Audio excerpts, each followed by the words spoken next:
Thank you very much for honoring our invitation to our very first seminar for the year as part of the activities of the African Research Group at the Center for Trust, Peace and Social Relations, Coventry University. So today we have Dr. Ezechiel Sentama, who is going to present to us his very interesting paper.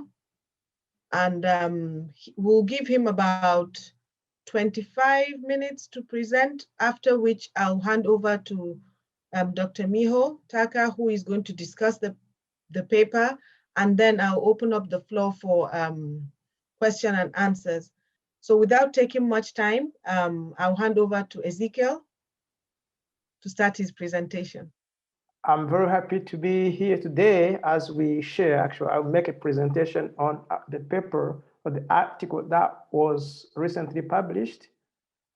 And I'm sharing the screen, but my presentation is also on the screen. So I'll be using both. So bear with me. If you look, just we be viewing parts of the presentation. So the paper is on the relational legacies of colonialism. And the focus is on peace education and reconciliation in Rwanda. To begin, I will say that how to decolonize education is the aspect at the core of our paper. Many scholars have argued that given the globalization system, the educational system in Africa is in fact not African, but rather a reflection of Europe in Africa. It follows that the decolonization of African educational systems has been a slow and a gradual process at best. Yet education is expected to be at the forefront line in the process of decolonization. In particular, peace education is advocated as a tool to break the link with the colonial administration or the colonial past. In our article, we built on the idea that decolonization of education entails a liberation from Western or Eurocentric dominance. That is a move from colonized to decolonized knowledges, which includes a recognition and engagement with other knowledge systems. Generally put, decolonized education recognizes the need to involve indigenous knowledges, which are commonly understood or commonly known as encompassing local, traditional, or non-Western beliefs and practices, as well as alternatives in informal forms of knowledge. However, we need to emphasize that there are different colonization or colonial administration projects. It is therefore worth emphasizing that the decolonization process is context dependent. Why? Because of different colonial projects. The way Rwanda was colonized is different from the way other countries have been colonized. So our study focused on Rwanda, where historical colonial education system was based on deeply rooted imagined stereotypes that have been constructed as a racialized hierarchy, which was separating the self from the other. So in Rwanda, the educational system was presumed to play a key role, and it actually is still presumed to play that role in the efforts to reconcile with Rwanda's historical violent ethnic confrontation between the Hutu majority and the Tutsi minority, which reached their peak during 1994 genocide. This was the period when the Tutsi minority were targeted and around 800,000 or 1 million people were killed. So this study was aimed, the study aimed to contribute to the previous research by analyzing empirically the two higher education master's programs that express a strong will to break the connection with the past and engage with reconciliation in Rwanda. So the focus of this study is therefore on two master's programs, which were introduced in 2009 in Rwanda. The first master program is that in peace and conflict transformation, and another is in genocide studies and prevention.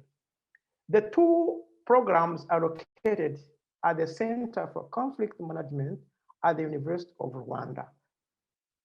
The two programs are expected to be at the core of reconciliation peace education in Rwanda and are in line with Rwanda's declared policy ambitions to introduce what they called decolonial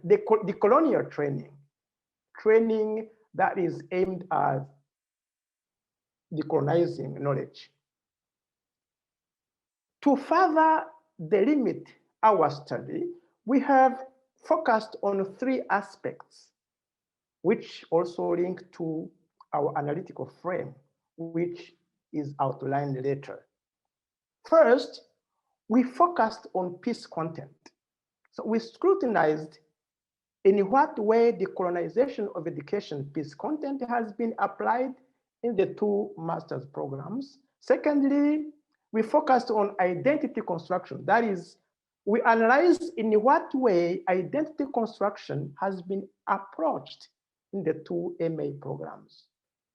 Thirdly, we focused on accessibility. That is, we investigated how the accessibility to peace education for various social groups in Rwanda has been handled in the two MA programs.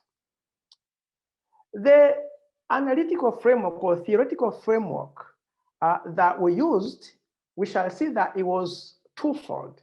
It was based on critical peace education and decolonized critical peace education.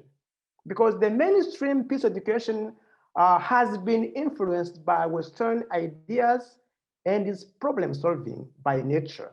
So therefore, it preserves the status quo, which is related to structures and the power relations. So alternatively, critical peace education approach is to be seen as a response to mainstream peace education. Applying a critical peace education approach implies to critically analyze power dynamics and intersectionalities among, for example, race, class, gender, ability, disability, sexual orientation, language, and so on. So these ideas were originated from a scholar well-known Freire thinking, which his thinking emphasizes that learners should be empowered and serve as agents of transformative change. So the critical peace education approach or pedagogy implies a need to challenge theoretical claims and seek new ways to develop critical peace education. So due to critical peace education, the fact that critical peace education also originates from Western societies, critical peace education therefore include critical lens of mainly Western inspired education.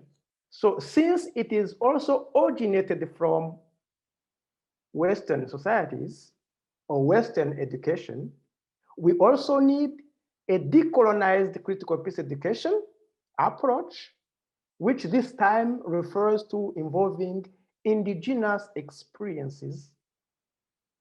So our framework was combining critical peace education, which has Western roots, and decolonized critical peace education, which is focusing on indigenous knowledge.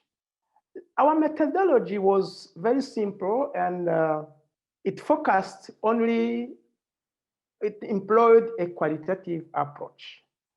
We accessed data on how current peace education systems function. We collected the primary data and we used the syllabuses, course guides, reading lists, schedules, and so on regarding the two peace education programs. We also conducted semi-structured interviews with students and teachers in the two MA programs.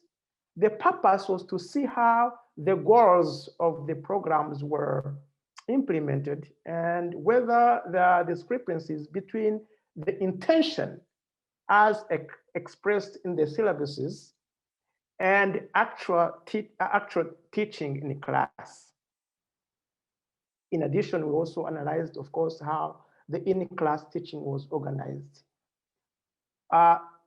The two programs since 2009 and 2017 includes many students, and our study was carried out between 2014 and 2017. And within this period, a total of 163 students were enrolled in the two programs. But using convenient sampling, we only were able to access 84 students, around 51.5%. So 84 students and 12 lecturers. It is worth emphasizing that myself and my colleague from Sweden, both of us served as facilitators and lecturers in the two programs, which was really enabled us to access students and lecturers and to collect data in a way that perhaps externals, this could have been maybe difficult for external researchers. The findings, as I said, focus on three aspects: the content, identity construction, and access. I will discuss a little bit again what we looked at for each aspect. Regarding the content, these are the findings, but I should indicate that in this regard, we examine the way the peace content has been approached through critical decolonizing lenses. That is, in what way the educational system has approached epistemic freedom or knowledge freedom.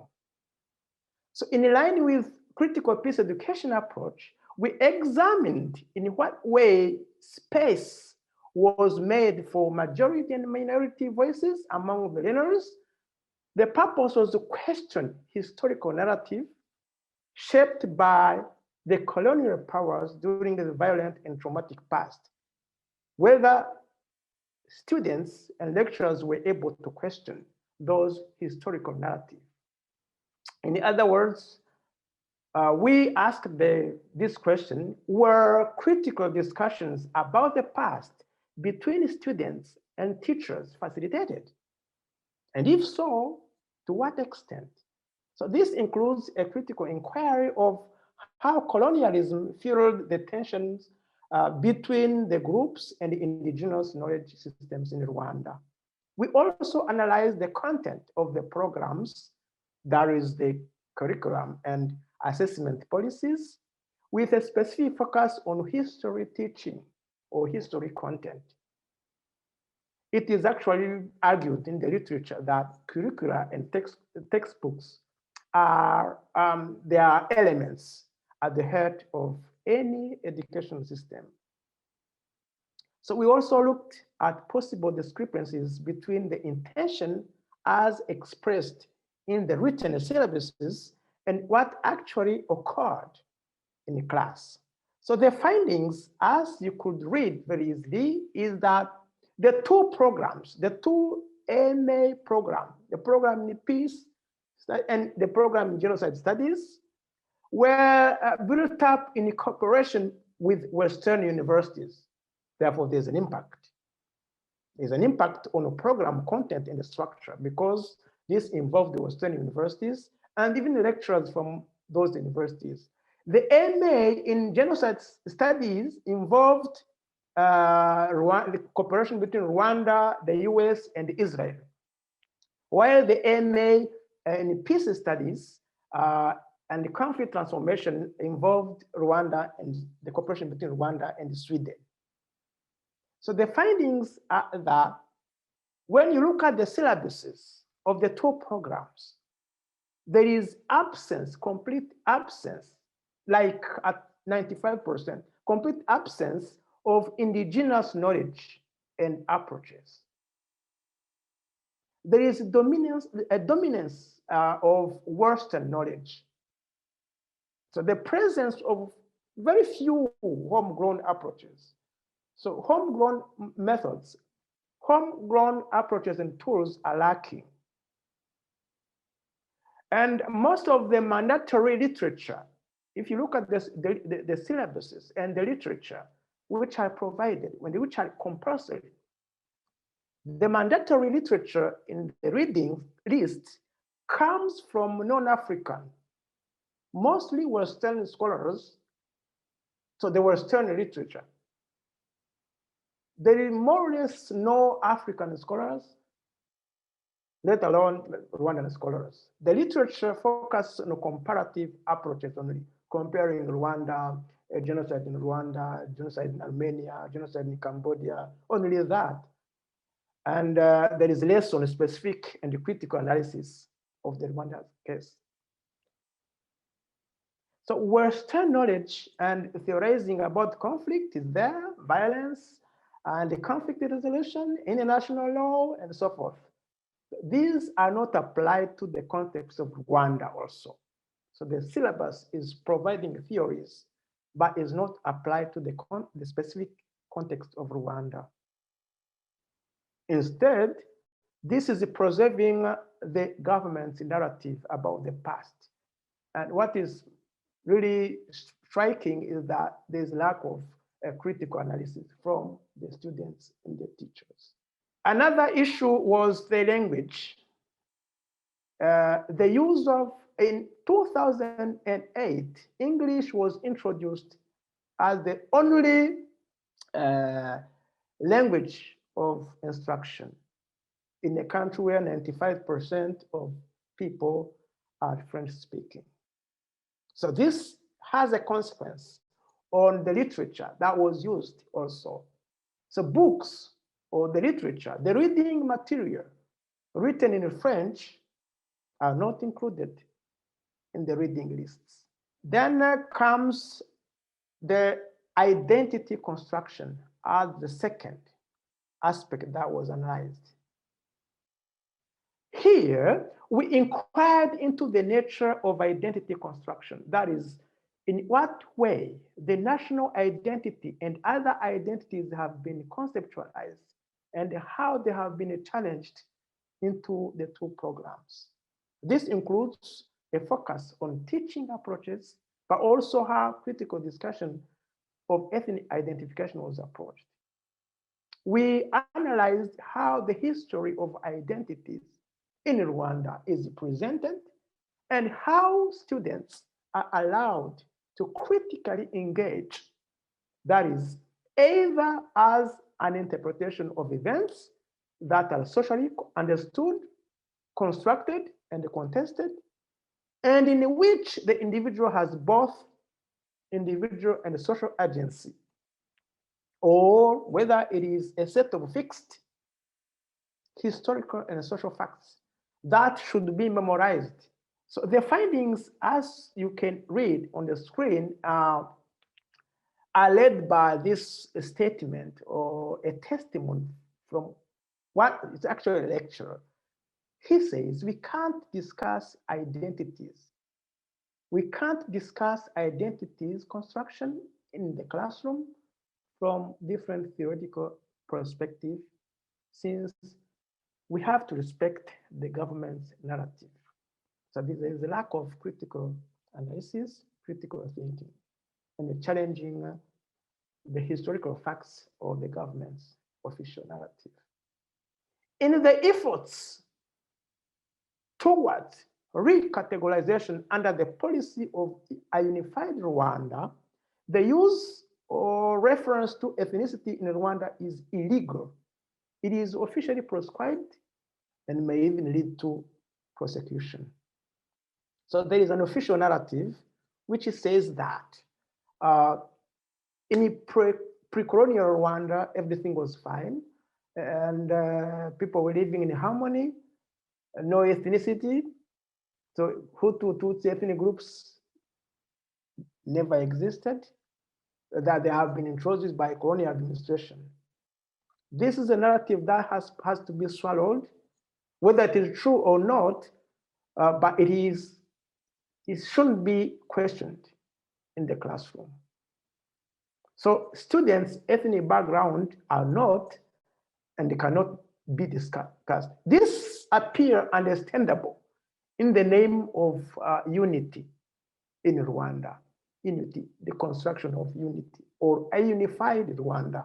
However, this appears paradoxical. Why? Because when in the content, when violent events, and especially the genocide, when they are taught in the classroom, they refer to ethnicity. The genocide perpetrated against Tutsi. So this label is used.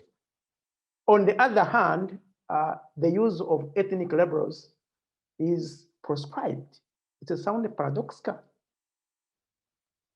So a reference to ethnicity is mentioned when we focus on genocide against Tutsi, but using other labels like Hutu to indicate other possible conflict or violence or violent events that may have occurred before colonization or after the country's accession to independence, and during the genocide or after the genocide, this is not allowed. So this fosters a sense of shame and the guilt among especially the Hutu students in the MA programs, and which is also creating kind of silence and a tense feeling of discrimination against them. So not allowing them to use their ethnic label, while on the other hand, using ethnic label to indicate the genocide against Tutsi, this sounds paradoxical and problematic, which has an impact on reconciliation in Rwanda. The third aspect was access to education. This is particular to Rwanda. It may not apply to all conflict cases, but the conflict in Rwanda, in the history of Rwanda, involves access to education. The colonial legacies involved education and access to it, where one group of Rwandans was allowed to access education, while the other group, especially the Hutu, were not allowed. So we analyzed the accessibility of the two MA programs for marginalized subjects, and to what extent the programs work to include all social groups by examining how or who was enrolled and what possible support base is built into the system. So the reasoning is that with the declared ambition to apply a critical peace education approach, one can expect the inclusion in these programs of all groups in society. So it is important to have representation of students from the various antagonistic groups toward each other in the past. We specifically examined who had access to peace education programs and what potential barriers or hindrance existed. We also analyzed who among the social or the ethnic identity categories in Rwanda was prioritized in the educational systems. This was done to get a sense of whether the two major identity groups had equal access to education or not. So as you can see in the findings, it is obvious that since 1998, actually, there is Fonds National pour l'Assistance aux Rescapés du Génocide. This was a fund that was supposed to help or to aid victims of the genocide. So it pays educational fees or school, university fees, and the fund covers the cost of uniforms, transports, supplies for survivors. But in theory, this fund d'assistance aux rescapés can be, in theory, was to be allocated to both the Tutsi genocide survivors, but also the Hutu who survived, especially those whose families were killed due to their political allegiances or opposition to the genocide, or those who protected Tutsi during the genocide. So we examined which students had access to this fund. There were evidence that Hutu students who survived the genocide were not able to access the funds. They were only counted as belonging to the category of the poor, and therefore were neglected. They were not covered by these funds. So the funds were not applied to everyone. Access to education in a country where people are poor, in a country after the genocide where people depend on the government and support. And this fund was not able to help everyone access education. But there was another factor beside this fund, the psychological dimension. The feeling by one group, because they were not able to access funds, there was this feeling of shame and fear because of the stigma. So people were stigmatized when these programs were launched, programs which are about genocide and peace. So some people were reluctant to join. So it was not easy for them to access education because of the feelings of shame and guilt and fear. And the third, as we said previously, was the language. The language was limiting French-speaking people to join the program. And this was really problematic. And the last two slides, the analysis. From the findings, we can realize that our study of the two MA programs revealed that despite their declared intention to change and break with the colonial legacy, the peace education approaches are neither sufficiently critical nor decolonizing. So this prevents real structural changes that could bring about genuine reconciliation and acknowledgement of the past.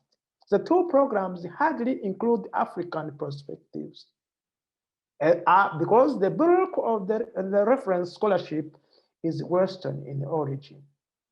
Our findings also indicate that practices and discourses of colonial education continuing in Rwanda as the higher education sector, they were critical. No, they were not critical, but those practices, they continue in Rwanda's education, higher education especially, where critical peace studies has been introduced.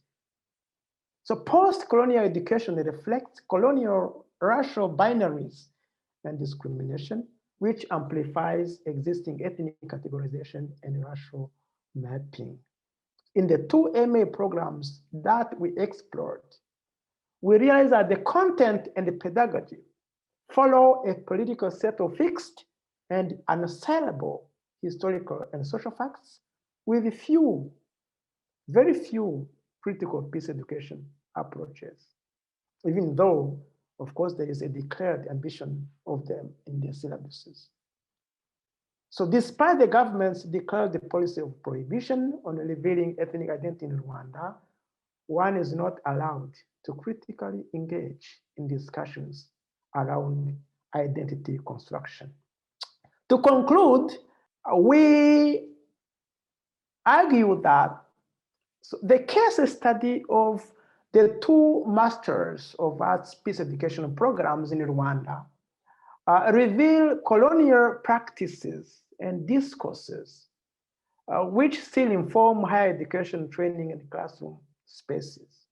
So although their ambitions and aims to liberate education from colonial continuities, there is a discrepancy between these aims and the output. Although attempts to introduce indigenous methods and thinking into the contemporary education system have been made in Rwanda, a lack of will to apply homegrown critical peace education approaches means that colonial continuities persist. These programs have not enabled the creation of a safe space for students and teachers to discuss, to deconstruct, and question the various identities and diverse and conflict histories.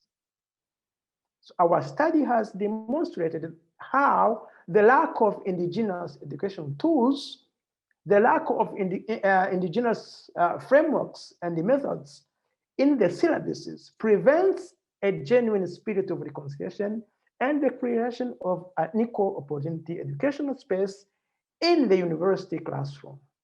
So decolonizing education undertakings is therefore, as a conclusion, a very difficult task. Even when the ambition to apply decolonizing approaches are made clear or are clearly articulated. In the Rwandan education system, we have deeply rooted imagined stereotypes that historically have been constructed as a racialized hierarchy which separates self from other. In our study, we suggest that we need more comparative research of other education systems from a critical peace education perspective. And this will help us to better evaluate the scope for and the methods of decolonizing higher education curricula in the context of colonial histories and violent conflicts. So I will end from here, and I will thank you so much. I welcome your questions and comments, and of course, additional inputs. Thank you so much for your attention. Thank you very much, Ezechiel, for your very interesting presentation. So, going back to calls about decolonizing the academy, talking about the importance of indigenous perspectives. Now we're talking about peace education in Rwanda. So I'm going to hand over now to Miho, our discussant, Dr. Miho Taka, to discuss the paper, and then I'll open up the floor for question and answers. Thank you. Thank you very much, Ezechiel. It was very, very interesting. I was so eager to hear this presentation. So I have so many comments and questions, but I have to be selective. I just want to maybe highlight by also connecting to my research I conducted on Rwanda's post-conflict education, which focused on primary and secondary education. So I recognize that difficulties and the challenges for teachers to discuss, even though something not particularly sensitive. I think it is encouraged in schools to promote critical thinking and discussions, but still teachers are often afraid of just doing discussions because you never know what kind of topics or discussions may arise and how they handle that. So I recognize that challenge from your research as well.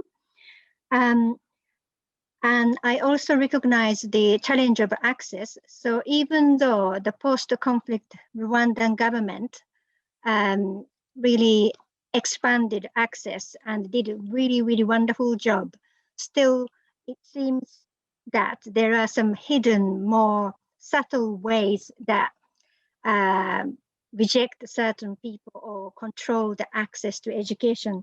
So I wonder also, like, I know you chose for your case study, this is a national university, and you are choosing the master's programs.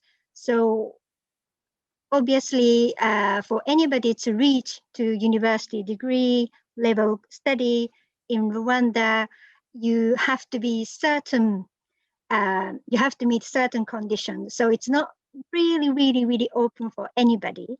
So I wonder what you think about the choice of your case studies.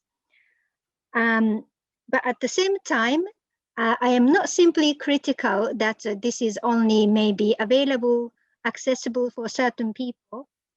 Even if it is a particular type of students, there might be a positive whatever outcomes or maybe potentials arising from studying these master's programs. So I noticed that yes, the indigenous approaches are currently missing.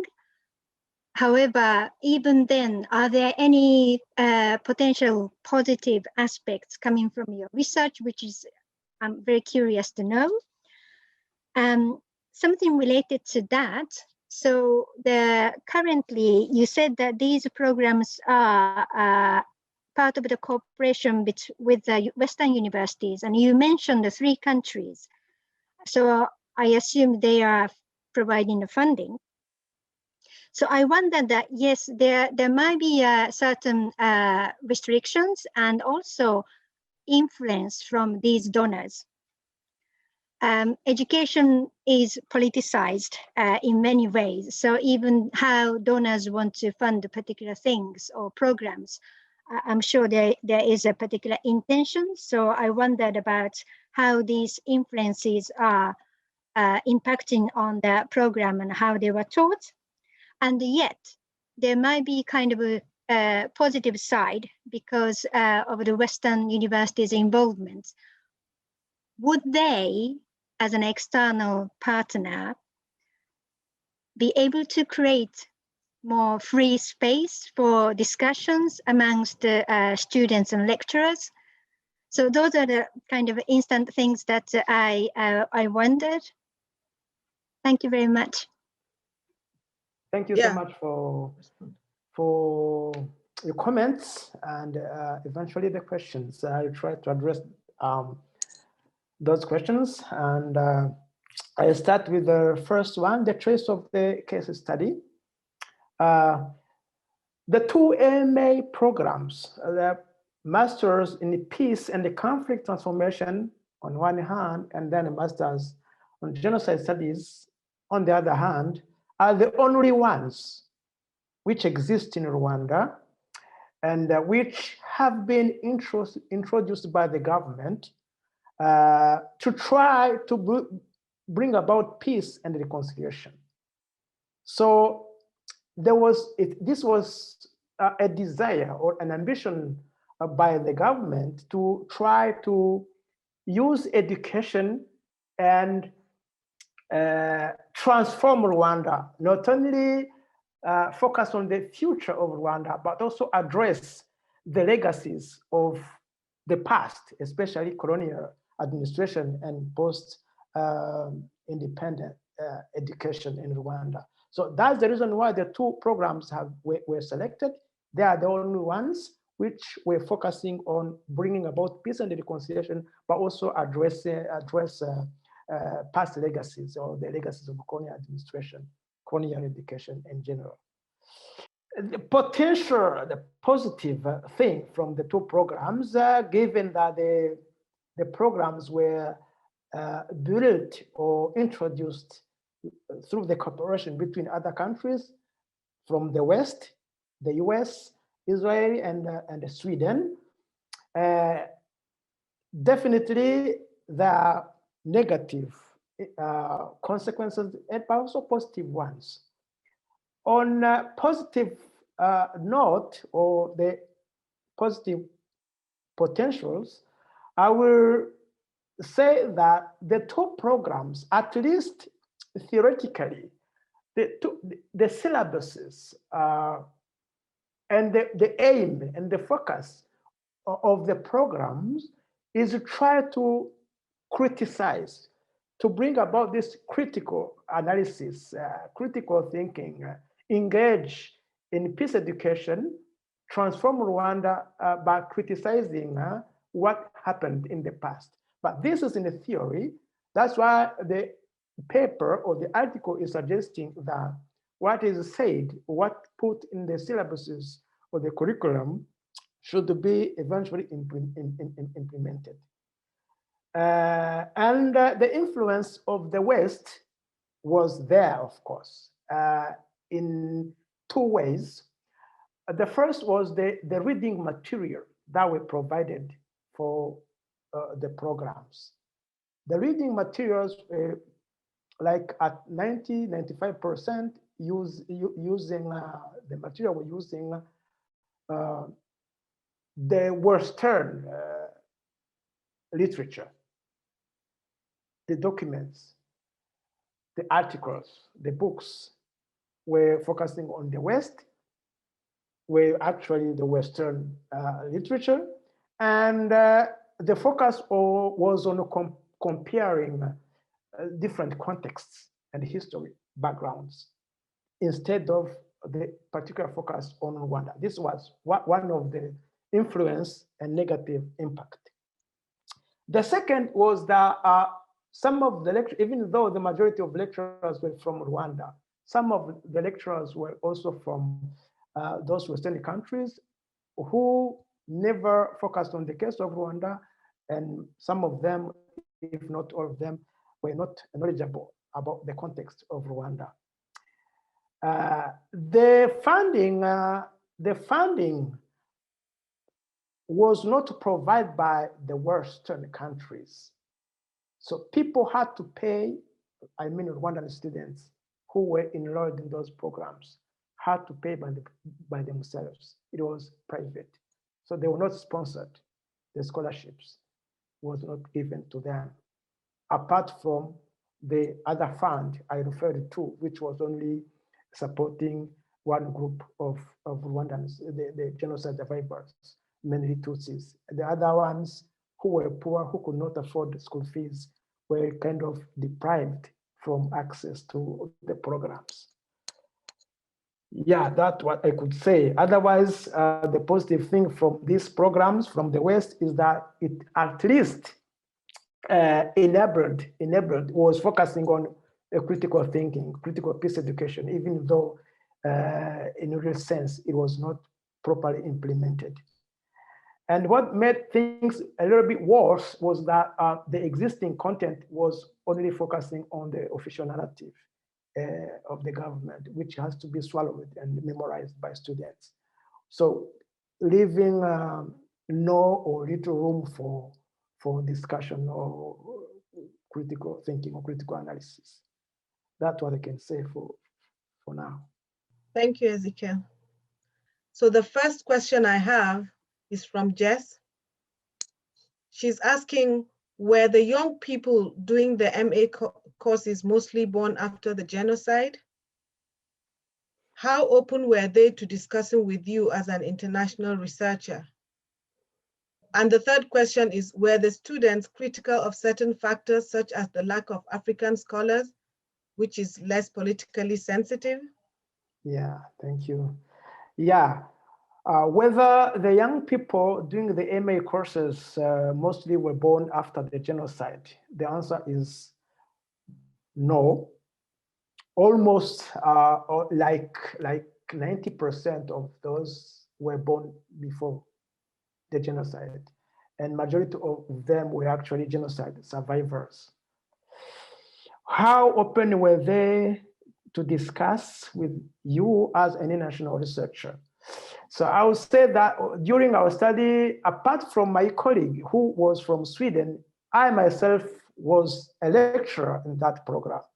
I was a lecturer, so I was not seen as an international researcher. But also the colleague from Sweden also was a lecturer, even though he was coming from another country, but he was also a lecturer. So we were used to the students. We knew what was going on, but we need to really engage into that as researchers. Were students critical of certain factors such as the lack of African scholars? No. This was not, well, during our interviews, of course, this was the issue. They were mentioning the fact that the local, especially the writing materials from Rwanda, which are focusing on the case of Rwanda, not only even Africa, but especially Rwanda, they need the material, the reading list to also include scholars from Rwanda. But the challenge was that the list of readings was much more focusing on English written material, not French written material. Why? Because most of the lecturers were English speaking. So that's why. Thank you, Ezechiel. So questions? So we take Mark first, then we take Gordon's question. Okay. Thanks very much, Zainab. Thanks very much, Ezechiel. I love to read your paper, which I generally tend to do and not just only look at PowerPoints. And two things were striking also in the presentation is, first of all, the assumption that education is a panacea for a lot of things. If you have good education, you know, all problems will be solved. You also see there's an SDG 4, for example, you know, education is at the forefront of the Sustainable Development Goals. But what I would like to discuss with you is your understanding of the term critical, the concept of critical.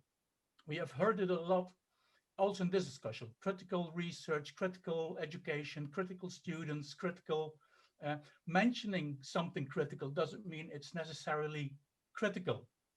So what I, for example, noted in your paper is the abundant use of Western scholars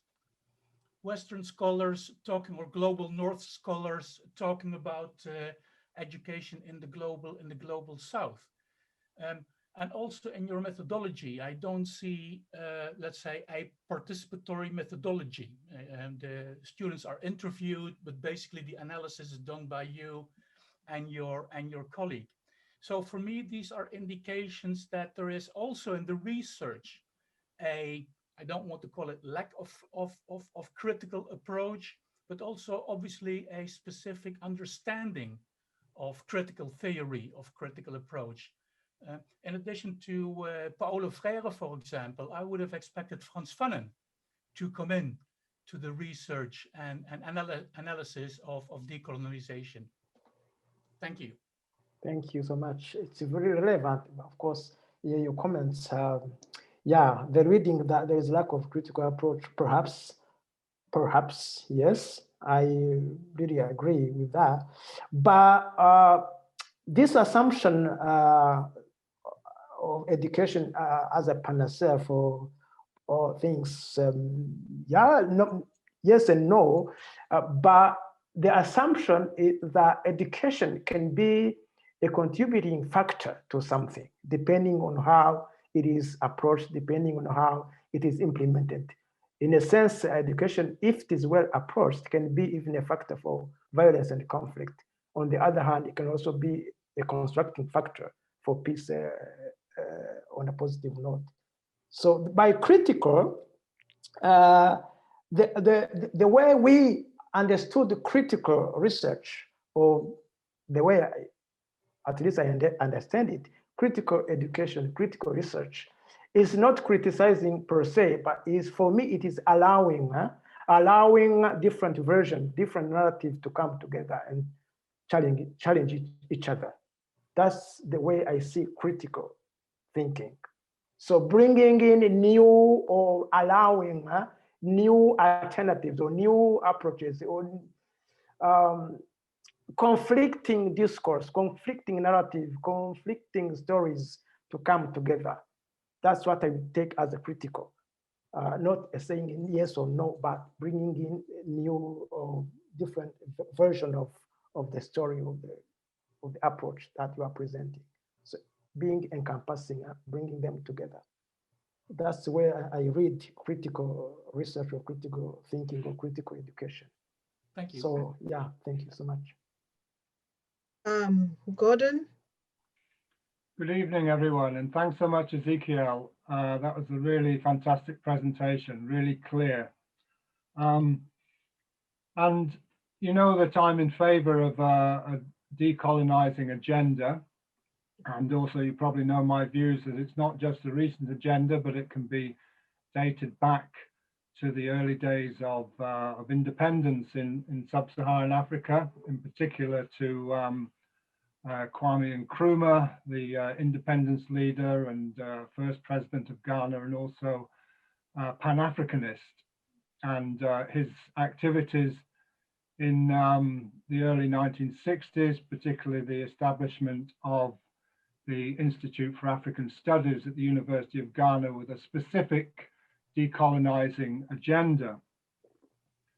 And I was struck by your concluding statement that decolonizing education is a difficult task, even when that is a stated aim, and your study would certainly seem to confirm that.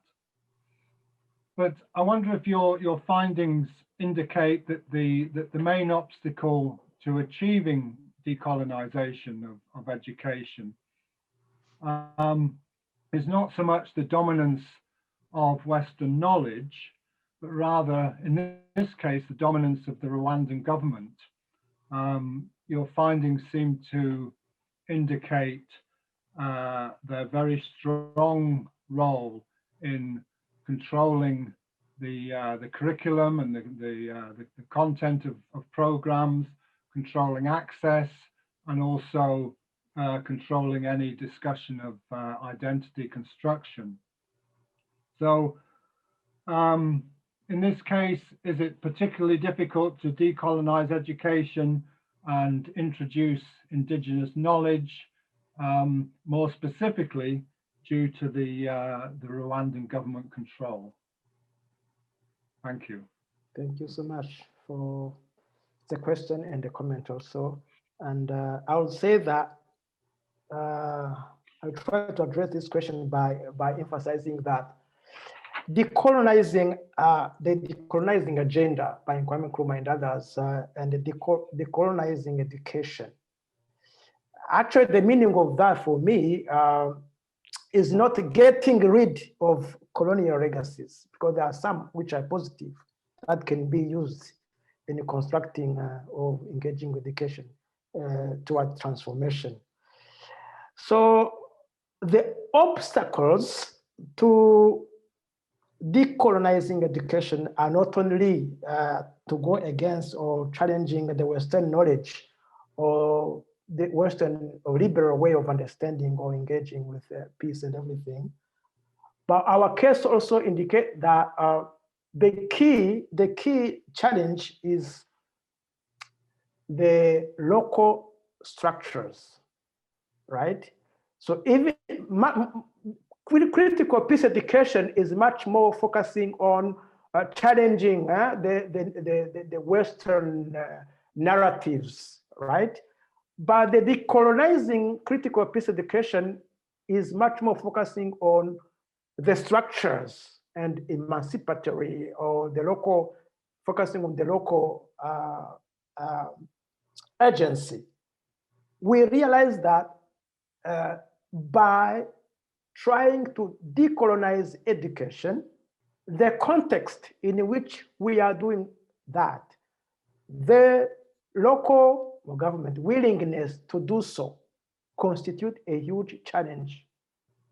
So it is difficult. We consider that achieving or decolonizing education is very difficult if there is lack of efficient political will and engagement.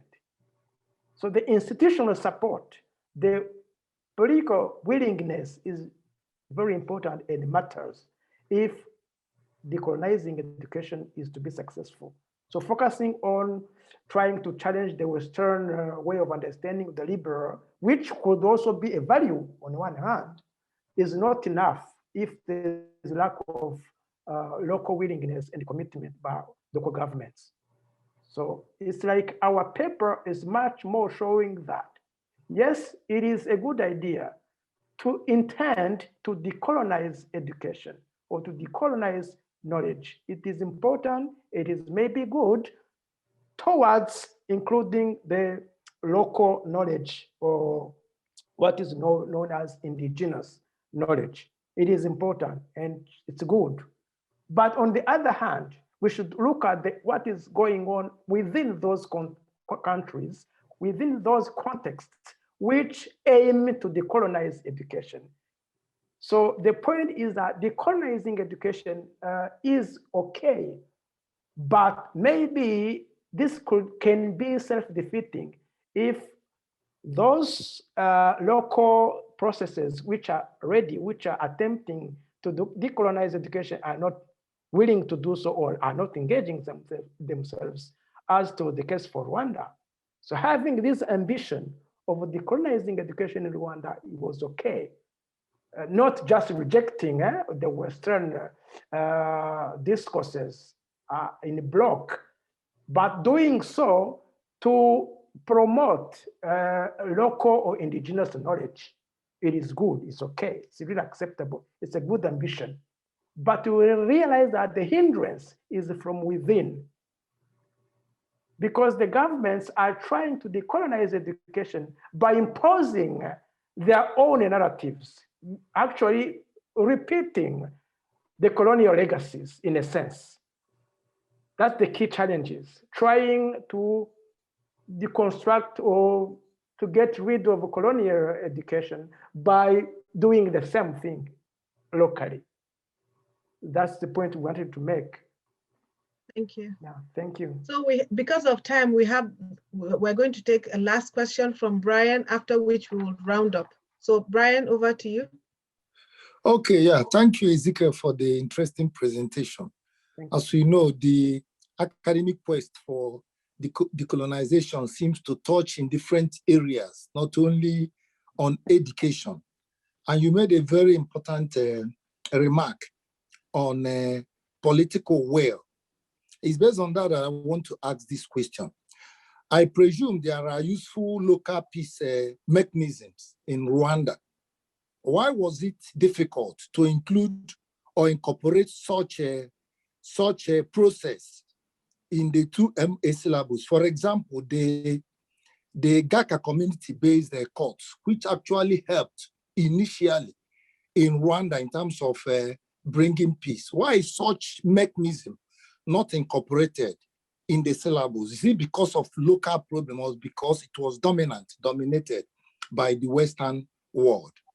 Yeah, taking example from Botswana, in their democracy issue, Botswana insisted that their Gokia system should be introduced into the democracy that was brought into Botswana, and actually it was accepted because of the positive outcome the local community has witnessed in that Gokia process. So I'm just asking, based on the Gakia, that is Gacaca, Gakaka, local community court process, which was actually progressing in Rwanda, why was not incorporated as a peace mechanism in the syllabus? Yeah, thank you. Thank you so much. In the paper, we made it clear that the Western literature is dominating, but the little thing which there is really local, but it's just one module on that, which is in one program, Genocide Studies and Prevention, which is only highlighting the local mechanisms, as you said, like Gacaca courts. Indeed, in Rwanda, there are different local mechanisms that are employed, especially by local churches and local associations and cooperatives. But this is not included, not much more focused on in the two programs. And I believe the reason is very simple. Because those mechanisms are also, if you want to analyze them, that's another study that we also carried out, those mechanisms are also repeating the same thing. Even the Gacaca court and the other local mechanisms are still reproducing or focusing on the official narrative only, right? That's the key issue here. allowing those local mechanisms to be in the classroom, to be alive in the classroom, therefore subject to discussions and criticism toward critical thinking, would definitely challenge the official narrative. And lecturers, including myself, lecturers and students are afraid of that. So when you focus on local mechanisms, you are running the risk of challenging the government. And it is really critical here. That is why for teachers, especially lecturers, to be safe, they better just bring about theories from the West, discuss theories, compare different genocides. The different genocides that took place in different parts of the world without focusing on the local mechanisms, even though they are there. But even the local mechanisms which are there are still reproducing the official narrative.